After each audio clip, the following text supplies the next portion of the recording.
बहुत साल पहले पहाड़ों के बीच बसे एक छोटे से गांव में एक पुराना स्कूल था, शांति प्राथमिक विद्यालय।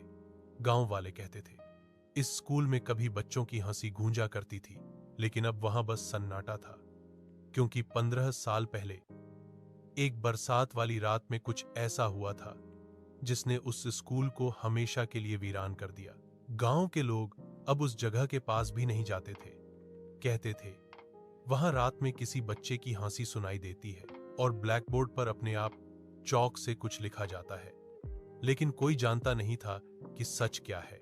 अब कहानी शुरू होती है एक बच्चे से, आर्यन। वो एक जिज्ञासु, बहादुर और थोड़ा शरारती लड़का था। उसे रहस्य बहुत पसंद थे। जब उसने स्कूल के पुराने किस्से सुने तो उसने ठान लिया कि वो वहां जाकर पता लगाएगा कि असल में हुआ क्या था। एक दिन वो अपने 3 दोस्तों कृति, विवेक और नील के साथ उस पुराने स्कूल की ओर निकल पड़ा। चारों ने टॉर्च और मोबाइल लिए और सूरज ढलने से पहले ही स्कूल पहुंच गए।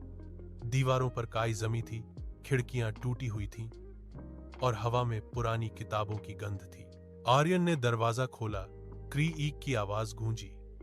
अंदर एक पुरानी ब्लैकबोर्ड पर लिखा था, जो अधूरा रहा उसे पूरा करो। वो चारों एक दूसरे को देखने लगे। कृति बोली, शायद ये किसी टीचर का मैसेज है, लेकिन तभी पीछे से किसी के कदमों की आवाज आई। चारों ने टॉर्च घुमाई, कोई नहीं था। अचानक ब्लैकबोर्ड पर चौक अपने आप चलने लगी। धीरे धीरे लिखा गया, 5वां बच्चा कहाँ है? वो सब डर गए। आर्यन बोला, यहां तो हम 4 ही हैं। नील बोला, मजाक मत करो। लेकिन तभी कमरे के कोने में एक बेंच पर किसी के बैठने की आवाज आई। थप टॉर्च की रोशनी गई तो वहां एक छोटा सा लड़का बैठा था, सफेद कपड़ों में, सिर झुकाए हुए।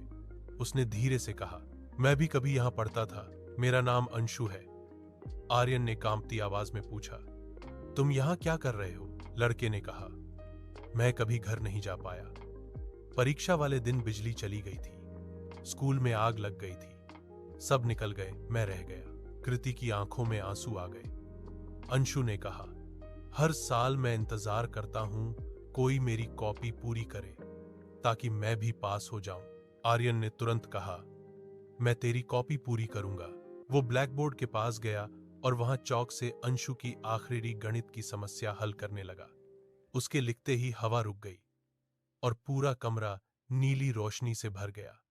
अंशु मुस्कुराया, बोला, अब मैं जा सकता हूं। और अगले ही पल वो धीरे धीरे गायब हो गया। जब सब घर पहुंचे तो आर्यन की जेब में एक छोटी सी पुरानी पेंसिल मिली जिस पर लिखा था, अंशु। उस दिन के बाद स्कूल फिर से खुलवाया गया।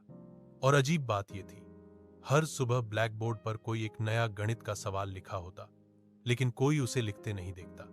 लोग कहते हैं अब अंशु डराता नहीं, बल्कि बच्चों को सिखाता है, सीख, कभी किसी की अधूरी बात अधूरी मत छोड़ो। सच्ची मदद आत्माओं को भी शांति देती है।